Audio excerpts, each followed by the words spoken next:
গিয়ে দে হালিয়া ইরান একখানেন হামগজ্জে ইউএসর স্টোরির মাঝে হনত মাঝে ইনলানো হেং হদ্দে গিয়ে দে হালিয়া 19 মার্চ 2026 মাঝে 250 মিনিটের মাঝে ইরানে ইউএসর একখান মশহুর ফাইটার জেট F-35 ইনরে ফুড়াই দি ফেলাই হদ্দে ওয়ার্ল্ড হিস্টোরির মাঝে ইয়ান ফার্স্ট টিকিং হইতো সাদে ইয়ানি ইরানে একবার মাঝে 10 কোটি টাকা বরবাদ দি ফেলাই দিয়া ইউএসর যে সোলাম মাঝে ইরানের মাঝে মাজ্জা জাগাবে জাগা মাঝে বোমবারি গরের এ সোলাম মাঝে ইরানের যে গো IRGC আছে ইবে মারি ফেলাই দিয়েন হইতো সাদ তলে আরা যদি লে লাগতো সাইড দলে ফাইটার জেট তিন দলে আছে যেন নাকি ফাইটার জেট 35A মডেল এবার দাম হইল দে 80 মিলিয়ন টু 80 মিলিয়ন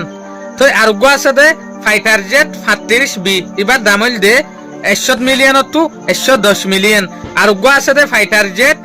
35C এবার দাম হইল দে কি 100 মিলিয়ন টু 105 মিলিয়ন তো ফাইটার জেট ইনরে তেল ট্রেনিং হার একখান জিনিস 20 মিলাইরে যদি হনাক্কান দেশে কিন্তু সাদ হইলে 700 মিলিয়ন টিয়া সাগর আহরে তো এলা ফাইটার জেট একখান জুরাই ফারে দিয়া তোলে ফাইটার জেট ইনাল্লা 1 ঘন্টায়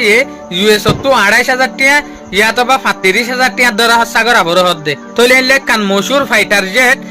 ইরানের যে গো IRGC আছে ইবে দাবা ঘরত দে গিয়ে দে হালিয়া স্ট্রাইকের মাঝে পুরাই দি ফেলাইং হইতো সাদ দে বাট আনটিল আজ পর্যন্ত ইউএসএ হতাইয়া আনরে এসএম নগরের